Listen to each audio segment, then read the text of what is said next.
जो टॉपिक चल रहा है उस टॉपिक का नाम था राजस्थान में संत और संप्रदाय। संत संप्रदाय की हम बात करेंगे।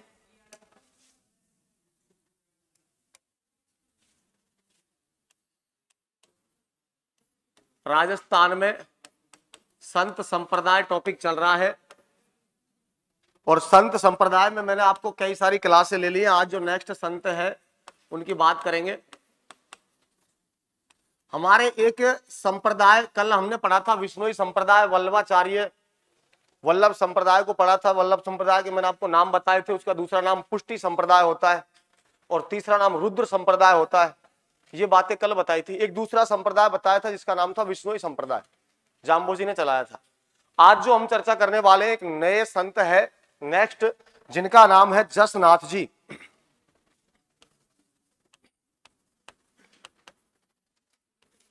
जसनाथ जी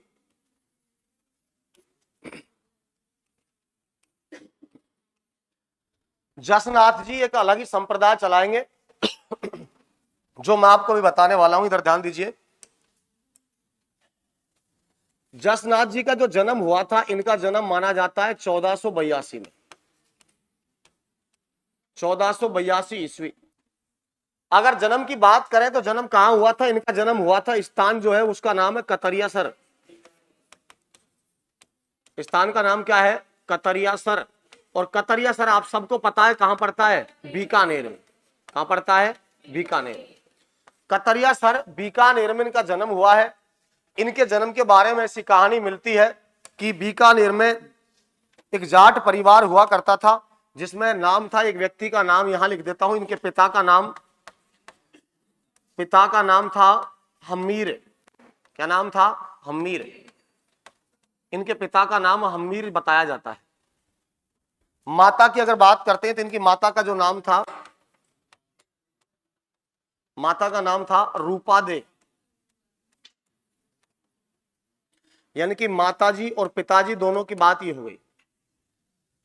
व्यक्ति का नाम है जसनाथ जी। जन्म हुआ है 1482 में। स्थान जिस पर पैदा हुए उसका नाम है कतरियासर, बीकानेर। 1482 की बात थी, ऐसा कहा जाता है। इनके बारे में ऐसी कहानियां सुनने को मिलती है कि जसनाथ जी के जो पिता माने जाते हैं हम्मीर जी, इन हम्मीर की शादी के बाद में इनको लंबे समय तक कोई संतान उत्पत्ति नहीं हुई थी। और जब संतान उत्पत्ति नहीं हुई थी तो ये भगवान शिव की आराधना किया करते थे। किसकी बात कर रहा हूं? हम्मीर की। और शिव की आराधना करते करते एक दिन इनको रात्रि में स्वप्न आया और सपने के अंदर क्या हुआ, जिस गांव में हम्मीर निवास करते थे कतरियासर, वहां पास में एक तालाब पड़ता था और उस तालाब के पास किनारे पर कोई बच्चा खेलता हुआ दिखाई दिया। तो हम्मीर ने सपने की बात को समझा कि हो सकता है सच हो। जब इंसान को संतान उत्पत्ति नहीं हो तो पुत्र प्राप्ति की या पुत्री प्राप्ति की, संतान प्राप्ति की लालसा ज्यादा होती है। हम्मीर जैसे ही सूर्य उदय हुआ, जागा, तो जागने के बाद उसी तालाब पर पहुंचा और वहां देखा कि एक बाल रूप में, कैसे रूप में? बाल रूप में एक बच्चा खेलता हुआ दिखाई दे रहा था और उस बच्चे को ये लेकर के घर आ गए। इनका स्वप्न सच हुआ। बच्चे को लेकर घर आए और घर लाने के बाद में इसका नाम अभी तक कोई निर्धारित नहीं है और अब इसका नाम जो रखेंगे वो नाम रखेंगे जसवंत। क्या रखेंगे? जसवंत। यानी कि प्रश्न पूछा जाए कि इनके बचपन का नाम क्या है, तो नाम क्या आएगा बचपन का? जसवंत नाम आएगा। चलो ठीक है, जसवंत जी इनके घर में आ चुके हैं, संतान इनको मिल चुकी है। अब जसवंत जी रह रहे हैं। पिताजी का नाम क्या हो चुका है? हम्मीर। माता का नाम रूपा दे। गांव कौन सा है? कतरियासर, बीकानेर। स्थिति क्या है कि लंबे टाइम के बाद में जैसे जैसे बाल्य अवस्था गुजर रही थी तो इसके चमत्कार दिखने शुरू हो गए थे। गांव में आपको पता है कृषि का कार्य होता है। इसकी मां रूपा दे एक दिन खेती का कार्य करने के लिए घर से बाहर जा रही थी। तो जब जाएंगे तो छोटे बच्चों को, पहले आपको पता है कि पहले के जमाने में, आजकल तो खेती का कार्य, आज की महिलाओं की बात करें तो रुचि भी कमी होती है। ग्रामीण क्षेत्र में तो फिर भी थोड़ा बहुत होता है, बाकी कोई करना भी नहीं चाहता। और पहले जब जाया करते थे तो घर वाले बच्चों को, छोटे छोटे जो बच्चे होते थे उनको बांध जाया करते थे।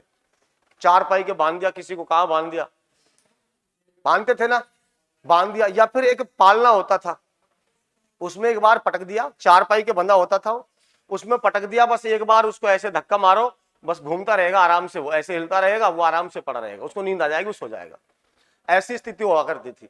आजकल तो वो पालने भी नहीं रहे। आजकल तो पता है आपको, चाइना मेड आ रहे हैं, इतने ऊंचे छत की मकान की छत पर लटकेगा झूला टाइप में, उसमें उठा के उसको पटक देंगे जैसे कन्हैया के लिए माखन रखा हो। स्थिति यह होती है कि इसको यहां बांध करके रसोई में जसवंत को बांधकर इसकी मां घर से बाहर चली गई और घर का कार्य कर रही थी। कुछ समय के बाद जब वो घर के अंदर आती है तो वो एक आश्चर्यजनक स्थिति में जसवंत को देखती है कि जिस रसोई में इसको बांध कर गई थी उस रसोई में जो चूल्हा होता है खाना पकाने का, उसमें आग के अंगारे थे और धधकते हुए अंगारों से भाई साहब खेल रहा था। रूपादे ने समझी कि आज तो ये बचेगा है नहीं, जल गया होगा पूरा। रूपादे दौड़ करके गई लेकिन जसवंत को देखा, जसवंत को कुछ नहीं हुआ। इस बात से आश्चर्य हुआ, गांव में खबर फैली, पिताजी को पता लगा, माता को पता लगा, सभी लोग सोचने लगे। अब ये बाल्य अवस्था से जब इसके ऐसे आश्चर्य दिखने लगे तो धीरे धीरे बड़ा हुआ और बड़ा होते ही ये भक्ति की ओर लगाव रखने लग गया। और बताया जाता है बीकानेर में एक जगह पड़ती है जिस जगह का नाम है गोरखमालिया। बीकानेर में एक स्थान है, स्थान का नाम क्या है? गोरखमालिया। गोरखमालिया। जब ये 12 वर्ष की आयु का था तो गोरखमालिया नाम के स्थान पर जाकर के भक्ति कर रहा था। 12 साल की उम्र है मात्र, और 12 वर्ष की आयु में गोरखमालिया नामक स्थान पर इनको ज्ञान की प्राप्ति हुई थी गोरखनाथ से। अब गोरखनाथ से ज्ञान की प्राप्ति हुई है तो गोरखनाथ इनका क्या हो जाएगा? गुरु। जसनाथ जी को ज्ञान की प्राप्ति किससे हुई है? गोरखनाथ से हुई है। कितने वर्ष की आयु में हुई है? 12 वर्ष की आयु में। कौन से स्थान पर हुई है? गोरखमालिया। और गोरखमालिया की अगर बात की जाए तो गोरखमालिया पड़ता कहां पर है? बीकानेर में। अब इनको ज्ञान की जैसे प्राप्ति हुई है, प्राप्ति होने के बाद जब आदमी को ज्ञान हो जाएगा तो ग्रस्त जीवन से दूर हो जाएगा और भक्ति में लग गए। उपदेश देने शुरू कर दिए। किसने? जसनाथ जी ने। जसनाथ जी ने उपदेश देने शुरू किए और अब एक नया पंथ चलाएंगे, नेक्स्ट पंथ की स्थापना करेंगे। और जसनाथ जी इनका नाम है। जो पंथ चलाया इन्होंने, उस पंथ का नाम था जसनाथी संप्रदाय। जसनाथी संप्रदाय, मेन चीज ये तो इसकी जीवन की कहानी थी, पिता माता, ज्ञान की प्राप्ति, जन्म, बेसिक कहानियां हैं। अब हम बात करते हैं यहां जसनाथ जी। और जसनाथ जी ने भाई साहब ज्ञान की प्राप्ति होने के बाद एक नया संप्रदाय चलाया जिसका नाम था जसनाथी संप्रदाय। कल मैंने आपको जाम्बोजी पढ़ाया था और जाम्बोजी में मैंने आपको बताया था कि जाम्बोजी ने एक संप्रदाय की स्थापना की, नाम क्या था? विश्नोई। विश्नोई संप्रदाय में कितने नियम थे? कितने थे? 29। इसने जसनाथी संप्रदाय चलाया है और इस संप्रदाय के अंतर्गत अगर पूछा जाए तो कुल नियम कितने हैं? 36। जसनाथी संप्रदाय के नियमों की संख्या कितनी है? 36। यानी कि जो भी जसनाथ जी की आराधना करेगा, इसके संप्रदाय से जुड़ेगा, उसको 36 नियमों का पालन करना पड़ेगा। तो 36 नियम बता दिए, 36 नियमों का पालन करने वाला ही जसनाथी कहलाएगा। जसनाथ जी ने वैसा भी कर दिया। अब बात करते हैं इनके आगे की। जसनाथी संप्रदाय चला तो दिया, इसके बाद में इनकी जो मृत्यु हुई थी, जसनाथ जी की मृत्यु, इनकी मृत्यु का जो स्थल माना जाता है वो माना जाता है कतरियासर। कौन सा माना जाता है? कतरियासर। जसनाथ जी की मृत्यु कब हुई है? कतरियासर में। कहां हुई है? कतरियासर। स्थान पूछा जाए तो कतरियासर आएगा। अगर पूछा जाए कब हुई है तो श्राद्ध पक्ष अपना खत्म होता है कब? कौन से महीने में होता है? आश्विन में। और आश्विन में एक तिथि आती है अमावस्या। कौन सी आती है? अमावस्या। तो याद रखना है आपको, मृत्यु कहां होगी? कतरियासर में। किसकी मृत्यु होगी? जसनाथ जी की। अब जसनाथ जी की जब मृत्यु हुई है तो संप्रदाय तो पहले ही चला गए। अब संप्रदाय चला गए, 36 नियम को मानने वाले लोग इसके अनुयायी रहेंगे। इस संप्रदाय की नेक्स्ट बात जो रहेगी, इस संप्रदाय के जो अनुयायी रहेंगे वो जसनाथी कहलाएंगे। संप्रदाय के अनुयायी, संप्रदाय के अनुयायी। तो अनुयायी को क्या कहते हैं? जसनाथी। क्या कहते हैं? जसनाथी। जसनाथी। और जो अनुयायी होता है, सिद्ध पुरुष होता है, भक्ति करता है, उसको सिद्ध कहा जाता है। क्या कहा जाता है? सिद्ध। जसनाथी संप्रदाय में जो भक्ति करने वाला पुरुष होगा उसको क्या कहा जाएगा? सिद्ध कहा जाएगा। इतना आपको याद रखना है। जसनाथी संप्रदाय की और बात क्या है? इस संप्रदाय के अनुयायी, इसके अनुयायी, इसके अनुयायी अपने गले में काले ऊन का धागा बांधते हैं। ऊन का धागा बांधते हैं। प्रश्न पूछा जाए कि राजस्थान में किस संप्रदाय के लोग अपने गले में काले ऊन का धागा बांधते हैं तो कौन सा आएगा? कौन सा आएगा? जसनाथी। जसनाथी संप्रदाय के लोग अपने गले में काले ऊन का क्या बांधते हैं? धागा बांधते हैं। इनकी जब मृत्यु हुई थी ये 24 साल के थे, इन्होंने जीवित समाधि ली थी, ऐसा बताया जाता है मृत्यु के बारे में। ये इनकी मृत्यु मरी नहीं थी, चला करके इन्होंने समाधि ली थी, भक्ति पूर्ण कर ली थी, ज्ञान की प्राप्ति हो गई थी, शक्ति का अर्जन कर लिया था। उसके बाद में इन्होंने कतरिया सर बीकानेर में क्या ले ली थी? जीवित समाधि। क्या ले ली थी? जीवित समाधि। ये भी याद रखना है, जीवित समाधि ली थी। कितने वर्ष की आयु में? 24 वर्ष की आयु, मात्र 24 साल जिए थे। और 24 साल में इतनी बड़ी भक्ति कर करके गए, संप्रदाय चला गए, नियम बता गए, कितने होंगे? 36 होंगे। इस संप्रदाय के अनुयायी जो होते हैं वो जसनाती होते हैं, उनको क्या कहा जाता है? सिद्ध कहा जाता है। क्या कहा जाता है? सिद्ध कहा जाता है। इनमें अगर बात की जाए जसनाती साधुओं को, जसनाती साधुओं को क्या कहा जाता है? तो साधुओं को कहा जाता है परमहंसी। परमहंसी, जसनाती साधुओं को परमहंसी कहा जाता है। और साधुओं की मंडली को, साधुओं की मंडली को, साधुओं की मंडली को जो कहेंगे वो कहेंगे परमहंसी मंडली। क्या कहेंगे? परमहंसी मंडली। परमहंसी मंडली जसनाती संप्रदाय में साधुओं की मंडली को कहा जाता है। इतना याद रखना है। इस संप्रदाय में जो रात्रि जागरण होता है, क्या होता है? रात्रि जागरण।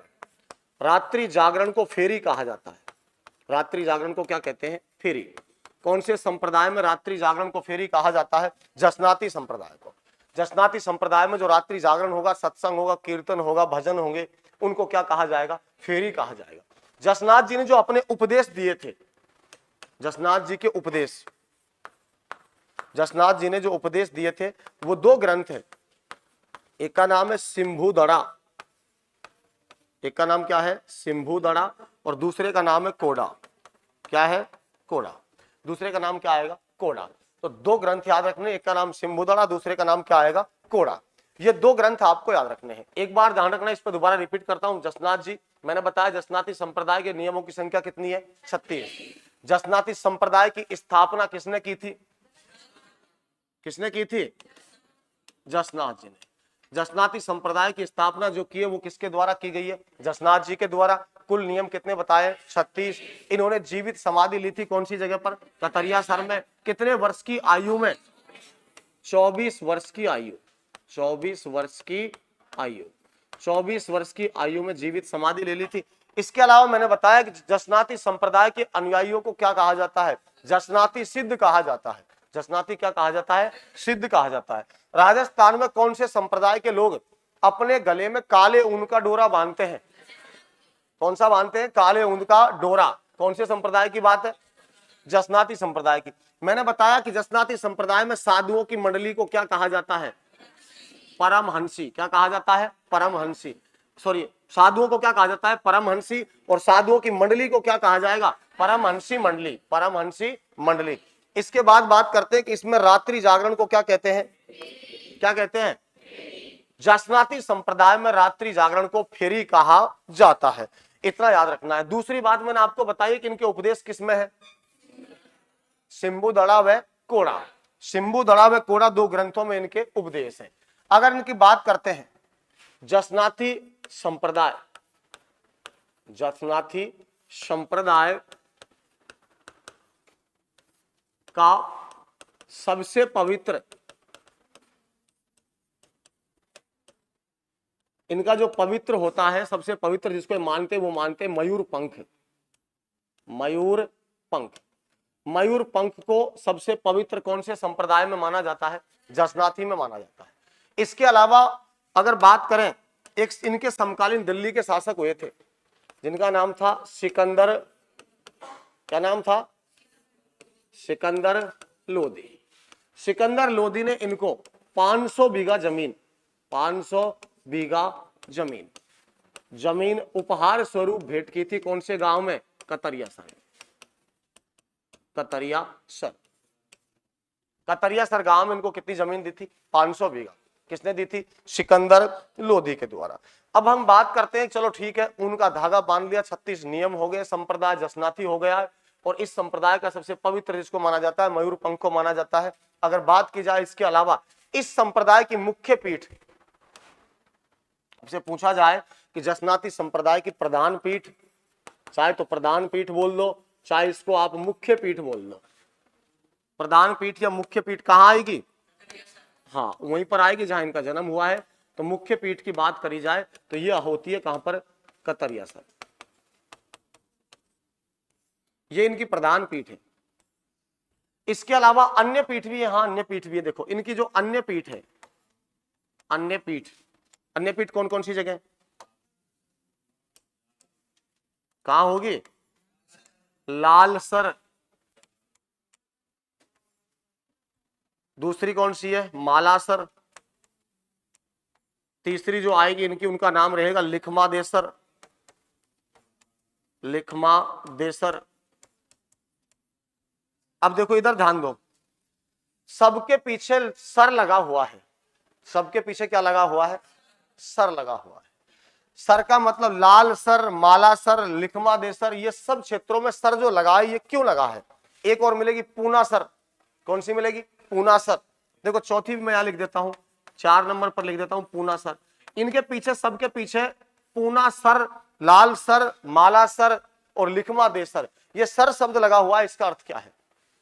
इसका जो अर्थ माना जाता है, पश्चिमी राजस्थान में जलाशय जो होते हैं ना पानी के, उनसे लेकर के माना जाता है।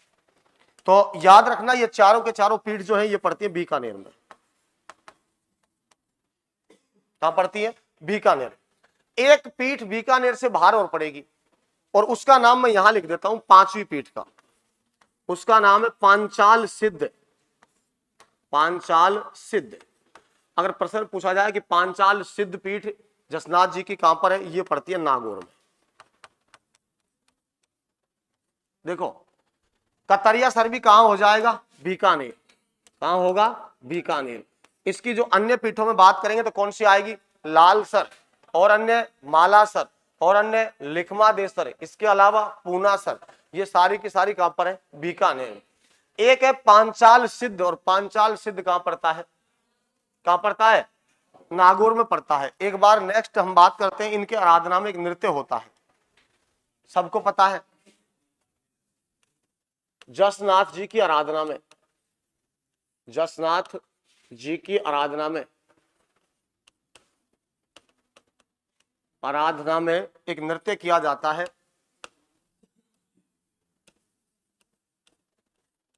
उस नृत्य का नाम क्या है? अरे क्या नाम है? अग्नि नृत्य। अग्नि नृत्य। ये मैंने आपको नृत्यों में पढ़ा दिया है, इसके बारे में ज्यादा पढ़ाने की जरूरत नहीं है। अग्नि नृत्य किसकी आराधना में किया जाता है? जसनाथ जी की आराधना में किया जाता है। इसमें फतेह फतेह की ध्वनि का उद्घोष होता है। मैंने आपको बताया मतीरे बोले जाता है, जो आग के अंगारे होते हैं उनको क्या बोलते हैं? मतीरे। पानी का चारों ओर छिड़काव करते हैं उसको जमाव बोलते हैं, और जो आग का धुआं होता है, आग का ढेर होता है, उसको क्या बोलते हैं? धुआं बोलते हैं। ये मैंने आपको बता दिया। और इनके रुस्तम जी इनके प्रवर्तक माने जाते हैं, किनके? अग्नि नृत्य के। इतना याद रखना। तो ये बात बताइए, एक बार इसको सबको रिपीट करेंगे दोबारा से। देखो सुनो, इधर ध्यान दो। राजस्थान में संत संप्रदाय चल रहा है अपना। आज जो हमने संत लिया उसका नाम क्या है? जसनाथ जी। क्या नाम है? जसनाथ जी। जसनाथ जी की अगर बात करते हैं तो जसनाथ जी को जन्म जो सबसे पहले बताया मैंने आपको, कब हुआ था? जसनाथ जी का जन्म कहां पर हुआ था? कतरियासर, बीका। पिता का नाम क्या है? माता का नाम क्या नाम है? इनके बचपन का नाम क्या है? क्या है? जसवंत इनके बचपन का नाम है। इनने बाल्य अवस्था से अपने चमत्कार प्रदर्शित किए, दिखाए थे, और 12 वर्ष तक भक्ति की थी। 12 साल की आयु में बचपन से ही सिद्ध हुआ करते थे। इनके चमत्कार देखने को मिलते थे। केवल 12 वर्ष की अल्पायु में इनको ज्ञान की प्राप्ति हुई थी। कौन सी जगह पर? कौन सी जगह पर? ये गोरखमालिया स्थान पड़ता कहां पर है? बीकानेर में पड़ता है। कहां पड़ता है? बीकानेर। बीकानेर में गोरखमालिया नाम की जगह पर इन्होंने, एक संत हुआ करते थे उनके समकालीन, जिनका नाम था गोरखनाथ जी, और गोरखनाथ जी से दीक्षा ग्रहण की थी, और दीक्षा ग्रहण करने के बाद उनको अपना क्या बना लिया? गुरु। तो याद रखना, जसनाथ जी के गुरु का नाम क्या हो जाएगा? क्या हो जाएगा? गोरखनाथ जी हो जाएगा। इसके अलावा मैंने आपको नेक्स्ट बात बताई थी कि जसनाथ जी ने एक संप्रदाय चलाया था जिसका नाम क्या है? कौन सा है? जसनाती संप्रदाय में कुल नियमों की संख्या कितनी है? कितनी है? जसनाथ जी ने जीवित समाधि कहां पर ली थी? कतरिया सर कहां पड़ता है? कितने वर्ष की आयु में ली? 24 वर्ष की आयु में। इस संप्रदाय के अनुयायियों को क्या कहा जाता है? क्या कहते हैं? इस संप्रदाय के अनुयायियों को जसनाती सिद्ध कहा जाता है। इसके अलावा मैंने बताया कि राजस्थान में किस संप्रदाय के लोगों के द्वारा गले में काली ऊन का धागा बांधा जाता है? जसनाती संप्रदाय के लोगों के द्वारा गले में काली ऊन का क्या बांधा जाता है? धागा। इसके अलावा मैंने बताया कि जसनाती संप्रदाय में जो साधु होते हैं उनको क्या कहते हैं? क्या कहते हैं? और कई सारे साधु मिलकर के उनकी मंडली को क्या कहा जाएगा? क्या कहा जाएगा? परमहंसी मंडली। इसके अलावा मैंने बताया कि इस संप्रदाय में रात्रि जागरण को क्या कहा जाता है? क्या कहते हैं? फेरी कहा जाता है। इस संप्रदाय में रात्रि जागरण को फेरी कहा जाता है। इसके अलावा मैंने बताया कि जसनाथ जी के जो उपदेश माने जाते हैं वो किस ग्रंथों में लिखे हुए हैं? सिंबुधड़ा और कोड़ा। सिंबुधड़ा और कोड़ा। इसके बाद मैंने बताया कि जसनाती संप्रदाय का सबसे पवित्र किसको माना जाता है? किसको मानते हैं? पवित्र प्रतीक पूछा जाए आपसे, चिन्ह पूछा जाए कि जसनाती संप्रदाय का सबसे पवित्र प्रतीक चिन्ह अगर पूछा जाए तो कौन सा आएगा? मयूर पंख। कौन सा आएगा? मयूर पंख। इनके समकालीन दिल्ली का एक शासक हुआ जिसका नाम क्या था? क्या नाम था? सिकंदर लोधी ने जसनाथ जी को कौन से गांव में कितनी जमीन भेंट की थी? कितनी की थी? 500 बीघा जमीन भेंट की थी। इतना ध्यान रखना है। इसके अलावा मैंने बताया कि जसनाती संप्रदाय की प्रधान पीठ या मुख्य पीठ आपसे पूछी जाए तो कहां आएगी? कतरिया सर कहां पड़ता है? कहां पड़ता है? बीकानेर। अन्य पीठ पूछी जाएगी तो एक का नाम क्या आएगा? दूसरी का नाम, तीसरी का नाम और चौथी का नाम क्या आएगा? पूना सर आएगा। अगर हम बात करते हैं ये सारी की सारी पीठें कहां स्थित है? कहां है? एक बीकानेर से बाहर भी इनकी पीठ है जिसका नाम क्या है? कौन सी है? पांचाल सिद्ध। और पांचाल सिद्ध कहां पड़ती है? कहां पड़ती है? जसनाथ जी की आराधना में कौन सा नृत्य किया जाता है? कौन सा किया जाता है? अग्नि नृत्य किया जाता है। चलो ठीक है, इस संप्रदाय की बात करिए। एक अच्छे संत लेते हैं। ये संत थोड़े ढीले ढाले आ गए बेचारे। अब हम संत नहीं लेंगे। एक महिला है, हाँ, भक्त शिरोमणि मीराबाई। लो भाई साहब, संत आप इसको कह नहीं सकते, या फिर आप संत कह रहे हो तो संत मीराबाई और मीराबाई, या फिर आप इसको कह सकते हो दूसरा नाम है भक्त शिरोमणि मीराबाई। भक्त शिरोमणि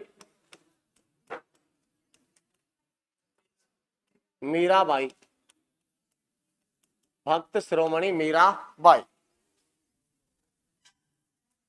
गौर से सुनना, ये संति सुनने के लायक है।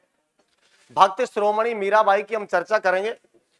इसका नाम संत मीराबाई या भक्त शिरोमणि मीराबाई है। अब सबसे पहले जब भी हमने किसी संत को पढ़ा है तो उसकी तीन चीजें देखी हैं।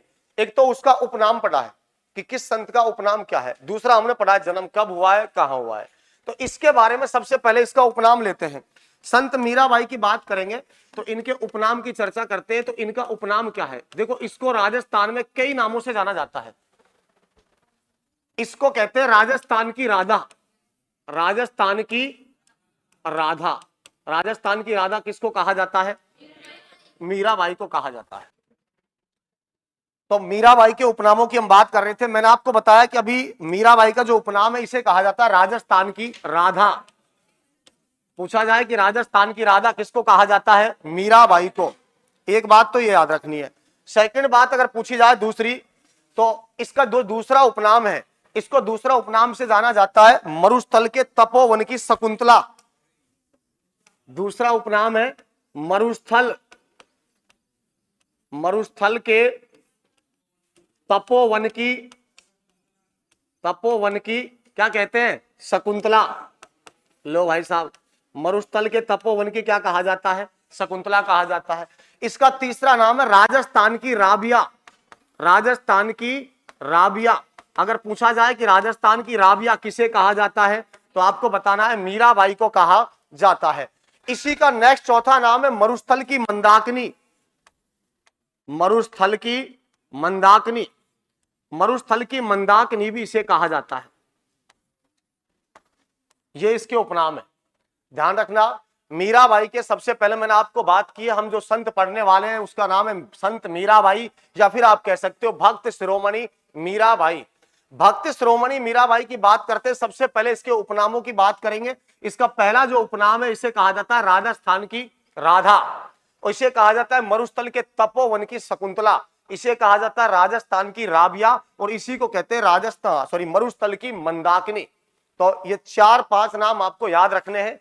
नेक्स्ट हम बात करते हैं 4 नामों के बाद में मीराबाई से संबंधित जो पहली बात अपनी बात होगी, सबसे पहले हम चर्चा करने वाले जन्म की।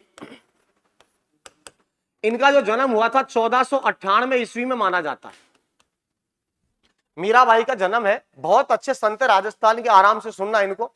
इनका जो जन्म माना जाता है 1498 में माना जाता है, और 1498 में जिस स्थान पर इनका जन्म होगा, स्थान का नाम रहेगा कुड़की। क्या रहेगा? कुड़की। कुड़की ग्राम की बात है, और कुड़की ग्राम अगर पूछा जाए कहां पड़ता है तो पड़ता है पाली में।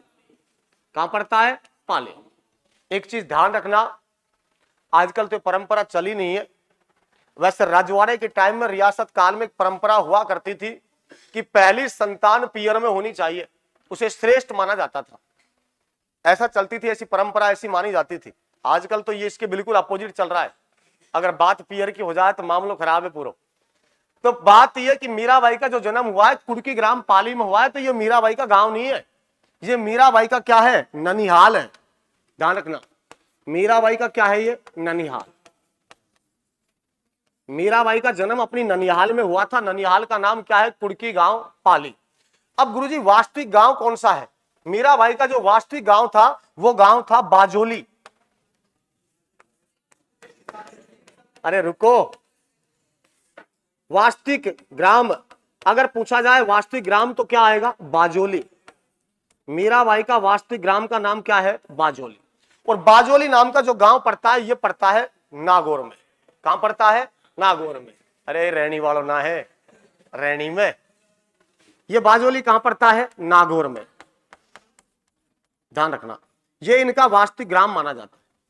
तो मैंने अभी 3-4 बातें बताई है। जिस संत का नाम क्या है? संत मीराबाई, इसी को कहा जाता है भक्त शिरोमणि मीराबाई।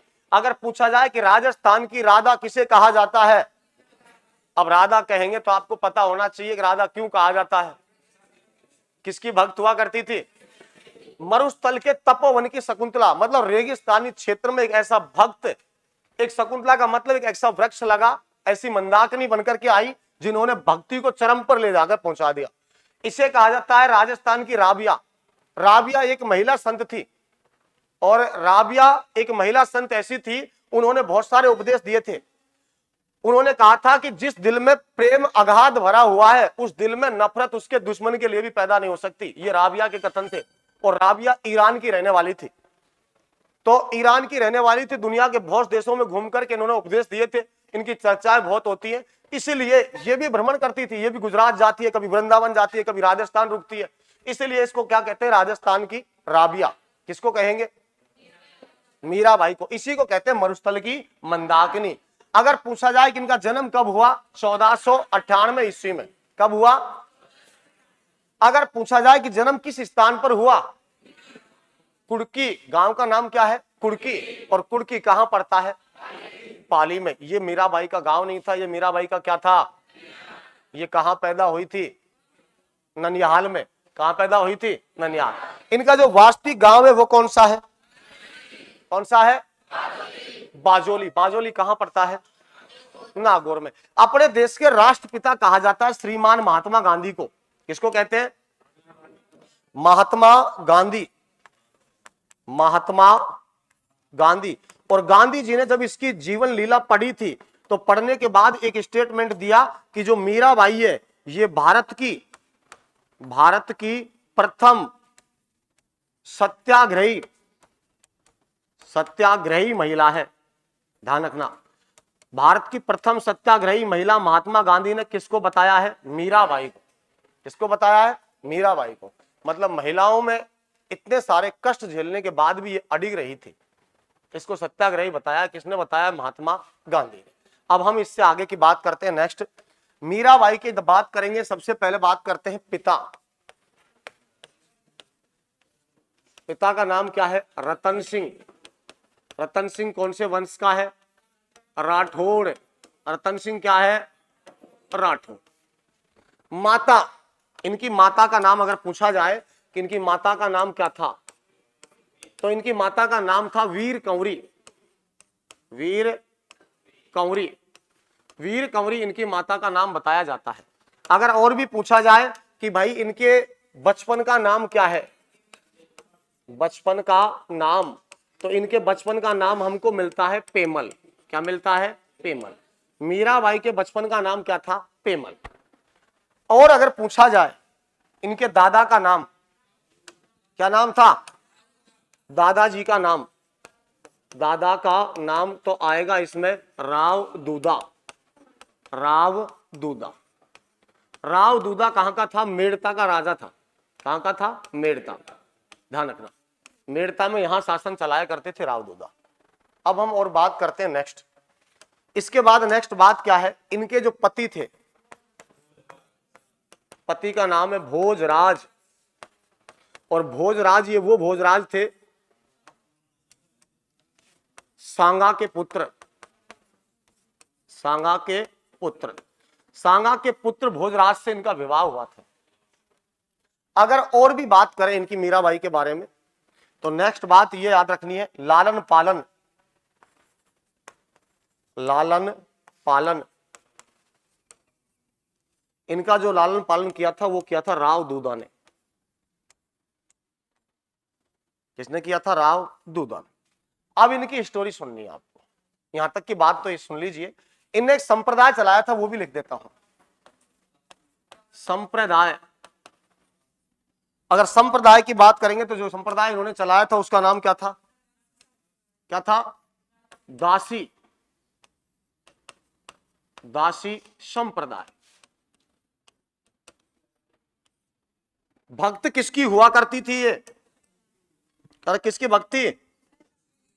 हाँ, भक्ति करती थी कृष्ण की। कृष्ण की भक्ति। और कृष्ण की भक्ति कैसे रूप में करती थी? सगुण, सगुण भक्ति करती थी। सगुण भक्ति का मतलब मैंने आपको बता ही रखा है, मूर्ति पूजा किया करती थी।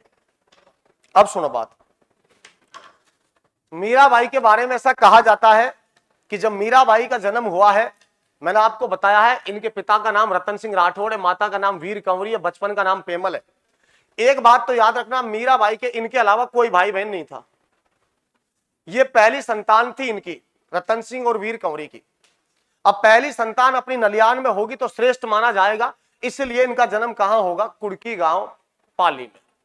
कुड़की गांव पाली में जन्म हुआ। भगवान की कुछ ऐसी कृपा हुई, कुछ दिनों के बाद, जन्म के बाद में इनके पिता का देहांत हो जाता है। किनके पिता का देहांत हो गया? मीराबाई के पिता का क्या हो गया? देहांत। पिता का देहांत हो गया है, कोई बात नहीं है। अभी बाल्य अवस्था में मीराबाई, और बचपन में जब गांव में रहा करती थी अपने गांव बाजोली में, तो बाजोली के अंदर गांव में जब भी कोई शादियां होती थी, बारात आती थी और दूल्हा आता था।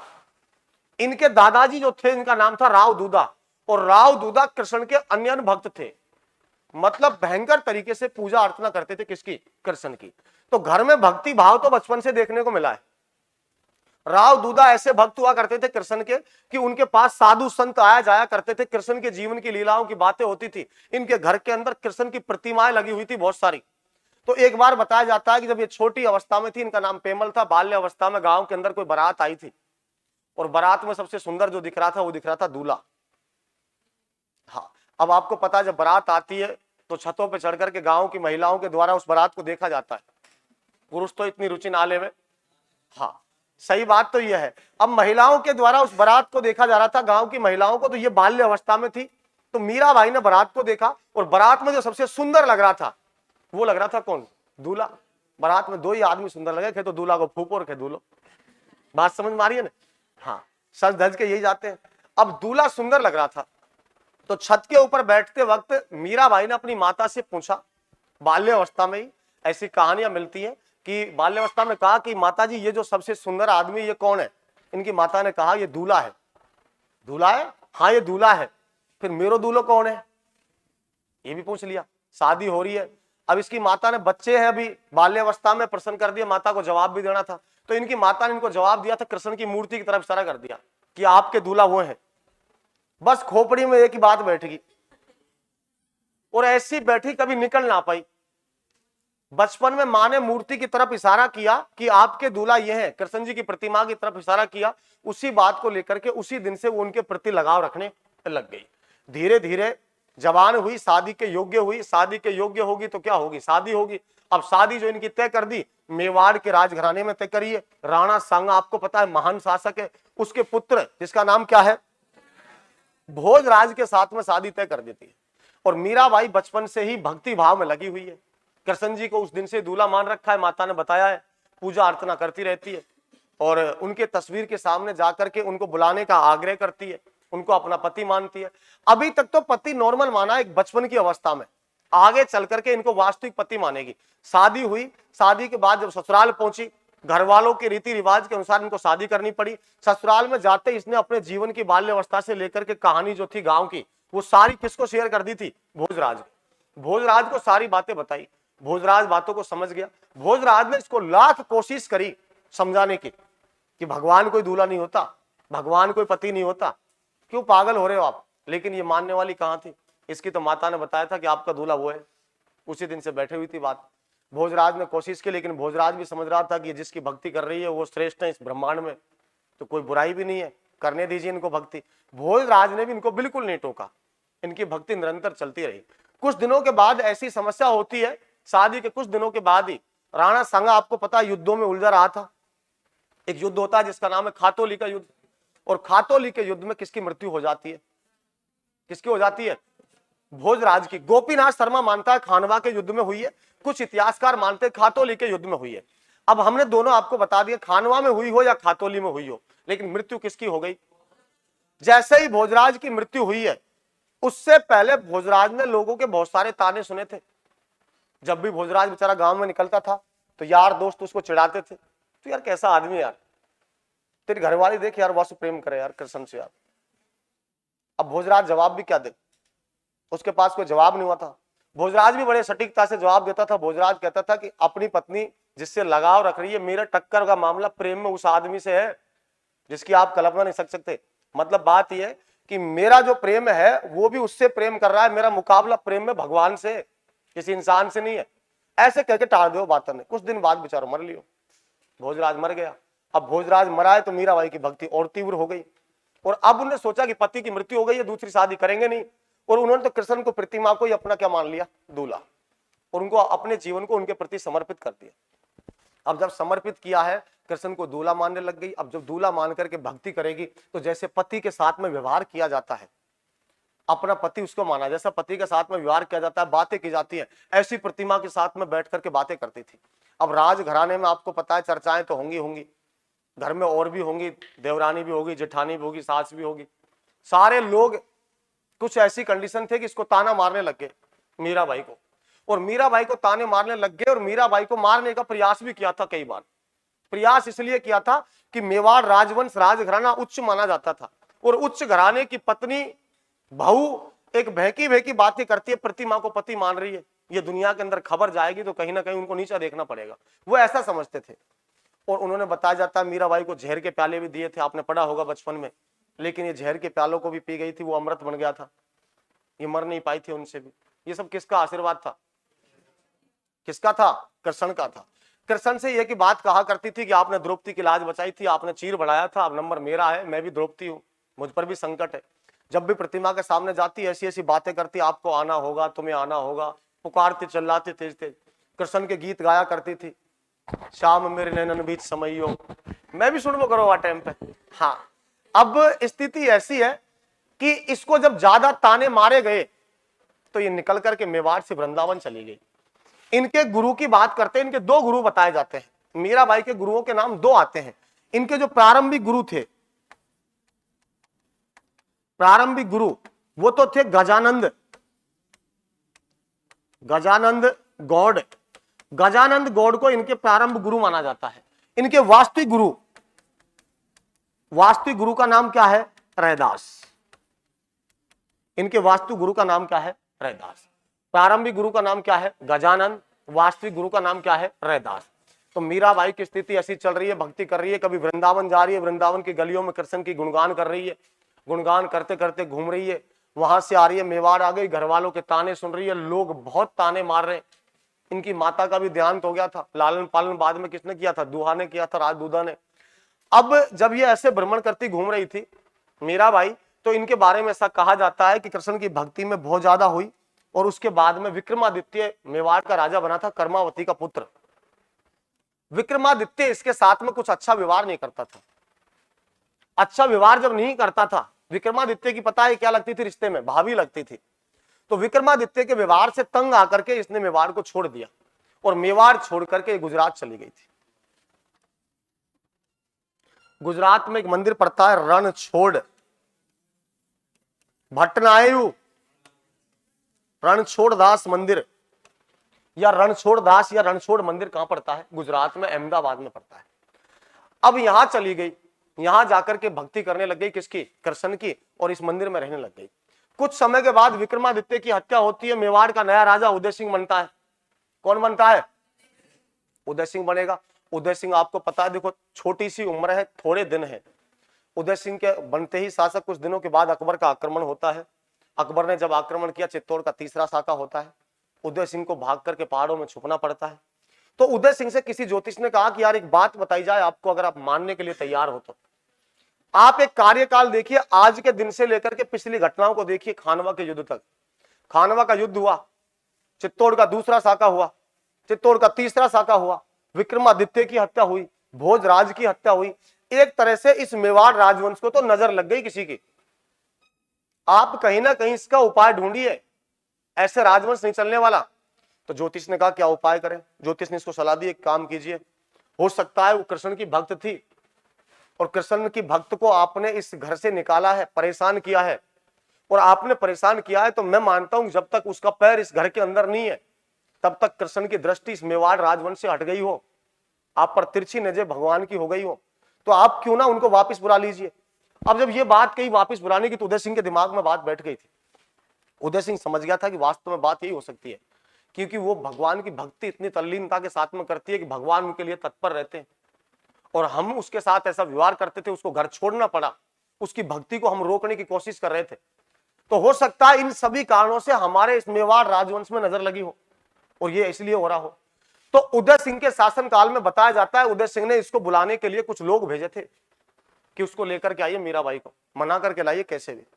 तो कुछ लोग गए थे रणछोड़ दास के मंदिर में, और रणछोड़ दास के मंदिर में जब लोग पहुंचे थे, उन्होंने जाकर के मीराबाई से मिले, और मिलकर के कहा कि हम मेवाड़ से आए हैं, हमको महाराणा उदय सिंह के द्वारा भेजा गया है, और आपको उदय सिंह ने बुलाया है कि किसी भी हाल में आपको आना पड़ेगा। मीराबाई ने सोचा कि जिस घर में मेरा इतना अपमान होता था, इतनी तौहीन सुनने को मिलती थी, मुझे भक्ति करने के लिए टोका जाता था, रोका जाता था, मैं वहां नहीं जाऊंगी। उन्होंने मना कर दिया, लेकिन उनने उससे जिद कर ली, आपको चलना ही पड़ेगा, अन्यथा हम भी नहीं जाएंगे मेवाड़। अब जिद करी तो मीराबाई के सामने समस्या आ गई, मेवाड़ जाने की इच्छा नहीं है मीराबाई की।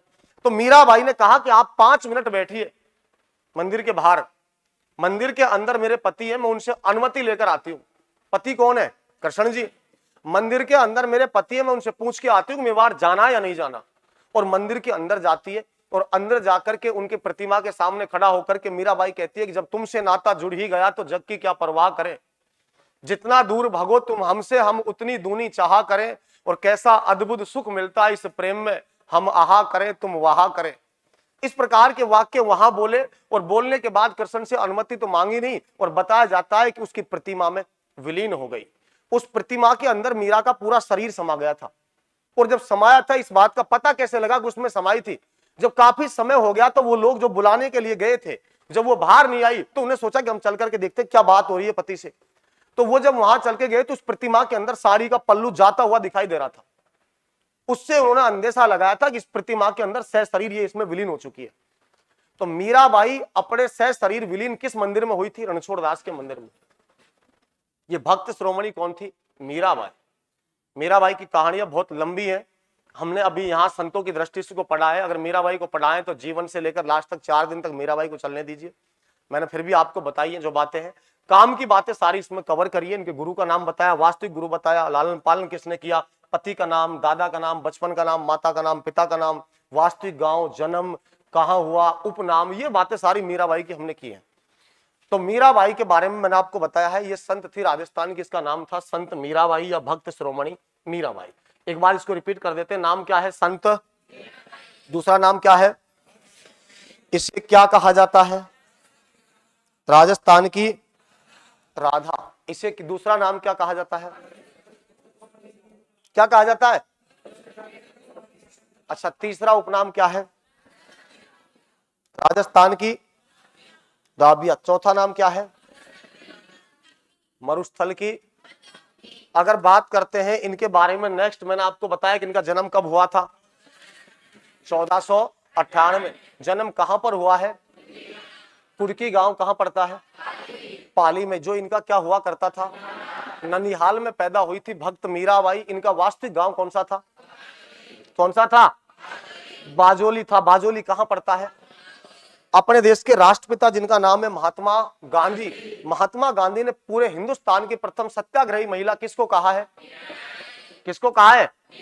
मीराबाई को कहा है। मैंने बताया कि मीराबाई के पिता का नाम क्या हुआ करता था? रतन सिंह। माता का नाम क्या था? वीर कंवरी। बचपन का नाम क्या था? पेमल। इनके दादाजी का नाम क्या था? राव दूधा। कहां के थे? इनके पति का नाम क्या था? भोजराज। किसका बेटा था? सांगा। कहां का राजा था? इनका लालन पालन किसने किया? राव दूधा ने। इन्होंने एक संप्रदाय चलाया जिसका नाम क्या था? कौन सा था?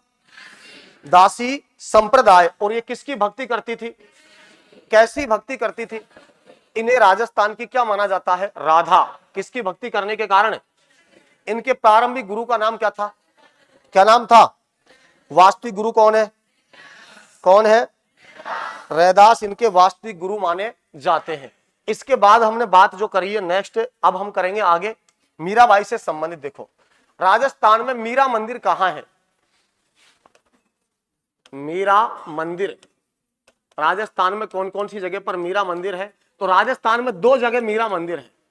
एक तो कहां पर है? चित्तौड़। कहां पर है? चित्तौड़। एक तो चित्तौड़ में है, और दूसरा मीरा मंदिर है मेड़ता। कौन सी जगह पर है? मेड़ता सिटी। दूसरा मीरा मंदिर बना हुआ है मेड़ता। ध्यान रखना, मेड़ता सिटी में दूसरा मंदिर है। और मेड़ता सिटी को राजस्थान की मीरा नगरी कहा जाता है।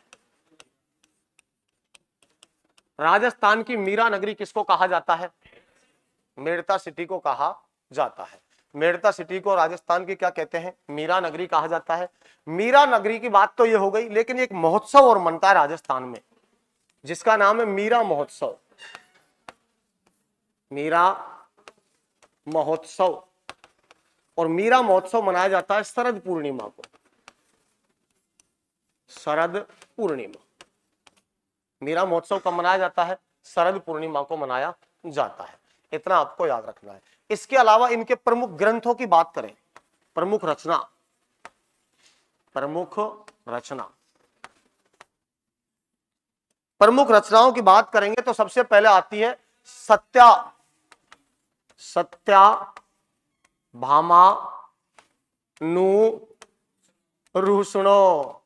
सत्याभामानुरूषणो बहुत इंपॉर्टेंट है, जिसका नाम क्या है? सत्याभामानुरूषणो। एक दूसरी रचना है मीरा के पद।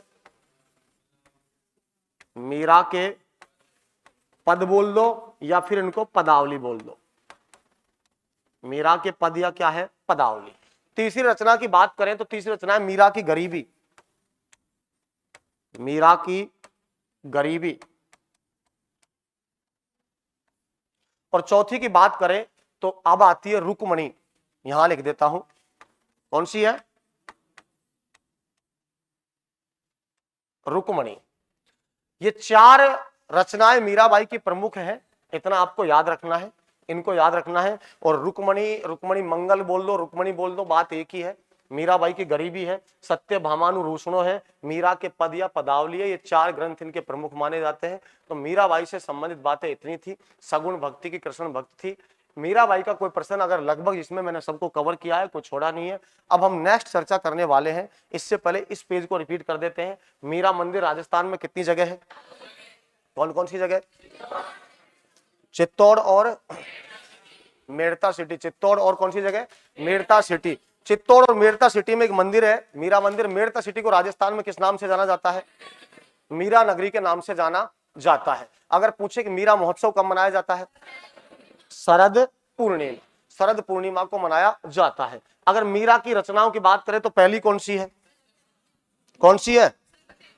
सत्यभामानु रूसनो। दूसरी कौन सी है? कौन सी है? मीरा के पद या पदावली। मीरा के पद या पदावली। तीसरी कौन सी है? मीरा की गरीबी। और रुक्मणी मंगल लिख दो, रुक्मणी मंगल। एक रत्नावली हुआ करती थी मारवाड़ में, तो रत्नावली ने मीरा के आग्रह पर एक किताब लिखी थी, रत्नावती। रत्नावती या रत्नावली किताबों में नाम मिलता है, इसने लिखा था नरसिंह हाँ नरसिंह मायरो। मायरो। और ये कौन सी भाषा में लिखा था? मारवाड़ी में। मारवाड़ी भाषा में नरसिंह मायरो किसके द्वारा लिखा गया है? मीराबाई के द्वारा लिखा गया, इतना याद रखना है। मारवाड़ी भाषा, सॉरी, रत्नावती के द्वारा लिखा गया मीरा के कहने पर, नरसिंह मायरो। एक नेक्स्ट संत है जिनकी हम चर्चा करने वाले हैं, संत चरणदास जी। संत चरणदास जी। आप नजी की आगव तो चरणदास जी। संत चरणदास जी की अगर हम बात करते हैं तो संत चरणदास जी को मैं बात बताता हूं। सबसे पहले तो बात बताएंगे जन्म की। पहली बात है जन्म। इनका जन्म हुआ था 1703 में। कब माना जाता है? 1703 में। 1703 में इनका जन्म हुआ है। आप सबको पता है संत चरणदास जी का जो जन्म हुआ था, जिस भूमि पर हम विराजमान है, बैठे हुए हैं, इसी भूमि पर हुआ है। राजस्थान में जिला है, जिले का नाम क्या है? अलवर। और स्थान उसमें पड़ता है, उस गांव का नाम है डेहरा। कौन सा गांव है? डेहरा। डेहरा गांव, डेहरा ग्राम में हुआ है। डेहरा गांव रहने के सारा ना, यहाँ है विजय मंदिर का। हाँ, डेहरा गांव में हुआ है।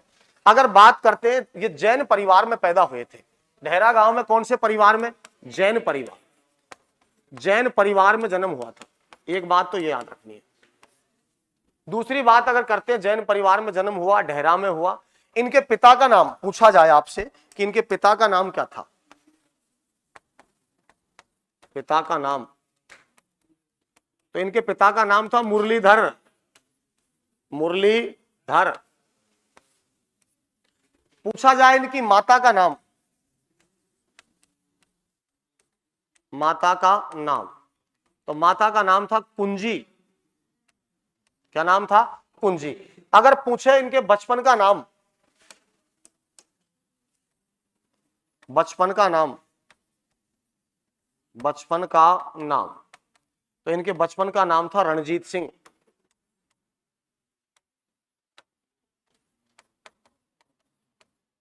बचपन का नाम क्या था? रणजीत सिंह।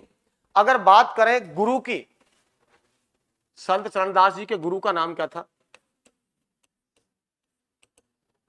अरे इनके गुरु का नाम क्या है?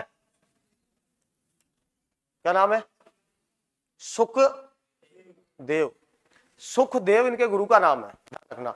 इनके बारे में ऐसी कहानी सुनने को मिलती है कि बचपन में इनके पिताजी गृह त्याग कर करके चले गए थे जब ये छोटे थे तब। तो बता देता हूं मैं आपको, यहां नाम लिख दिया, एक बार तो मैंने लिख दिया, सुखदेव। सुखदेव इनके गुरु का नाम था। इतना पिताजी इनकी बाल्यावस्था में ही परिवार को छोड़ करके चले जाते हैं। जब परिवार को छोड़ करके जाएंगे तो इनके लालन पालन की जिम्मेदारी किसके पास में आ जाएगी? माँ के पास में। और माता जी इनको लेकर के कहां चली जाएगी? दिल्ली। राजस्थान को छोड़कर कहां चली जाएगी? दिल्ली। दिल्ली में चली जाएगी। और अगर इनकी बात करें तो इनकी मृत्यु जो होगी, मृत्यु ये दिल्ली में होगी। एक बात याद रखना। पूछा जाए समाधि स्थल, इनका जो समाधि स्थल है वो बना हुआ है डेहरा गांव में। कौन से गांव में? डेहरा गांव। समाधि स्थल डेहरा गांव में है। मृत्यु कहां पर हुई है? दिल्ली में। तो याद रखना, इनकी प्रधान पीठ, प्रधान पीठ कहां पर है? दिल्ली में। कौन सा संप्रदाय चलाया ने? चरणदासी। प्रश्न पूछो जाए कि चरणदासी संप्रदाय की प्रधान पीठ कौन से संप्रदाय की? चरणदासी। चरणदासी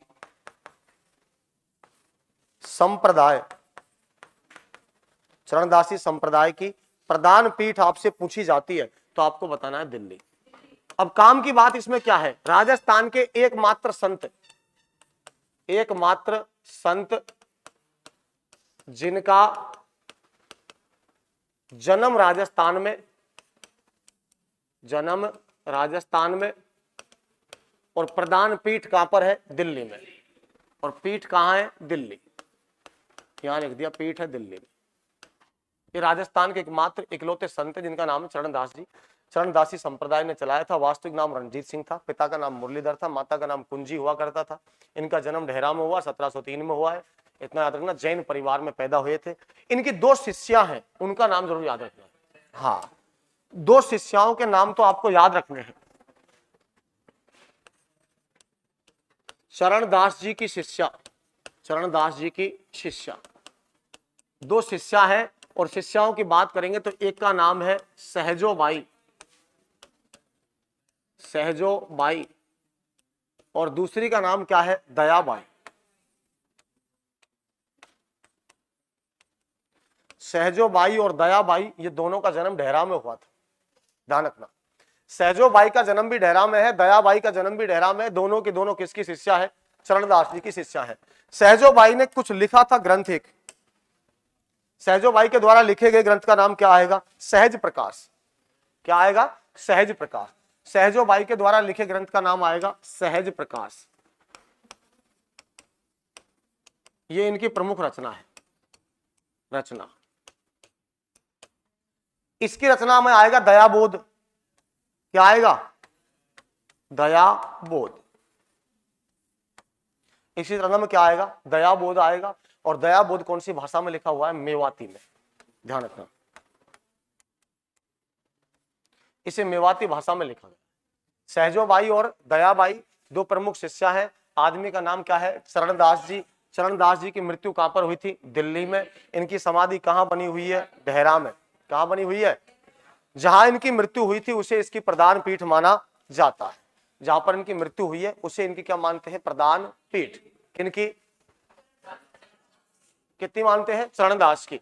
चरणदास की अगर बात करें, जन्म कब हुआ, 1703 में। पिता का नाम मुरलीधर। प्रश्न आपसे पूछेगा तो सीधा यही पूछेगा कि राजस्थान में चरणदासी संप्रदाय की प्रधान पीठ, जब राजस्थान में पूछी जावे तो राजस्थान में पीठ पूछी जावे, राजस्थान में मुख्य पीठ, तो आपको बताना है ढेरा। क्या बताना है, ढेरा। राजस्थान में मुख्य पीठ का नाम आएगा ढेरा। और इनकी प्रधान जो मुख्य पीठ वैसे रहेगी पूरे भारत में, जो कहां रहेगी, दिल्ली में। इनका ढेरा में मेला भी लगता है, ध्यान रखना। दयाबाई, सहजोबाई इनकी 2 प्रमुख शिष्या हैं। तो आज अपने संतों की श्रृंखला में इतने ही आदमी बहुत है, ज्यादा पढ़ना ठीक नहीं है। कल से आपका टाइम चेंज हो गया है और आपको अब पता ही है कितने बजे आना पड़ेगा। कल कितने बजे आना है, 3 बजे आना पड़ेगा, इतना ध्यान रखना है, ठीक है। अब सुबह की बीमारी खट गई है, आपको लेट तक सोना है, कोई दिक्कत नहीं है। 9 बजे तक सो, 11 बजे तक सो, अब तुम फ्री हो आज के। छोटी इसको बंद कर देना।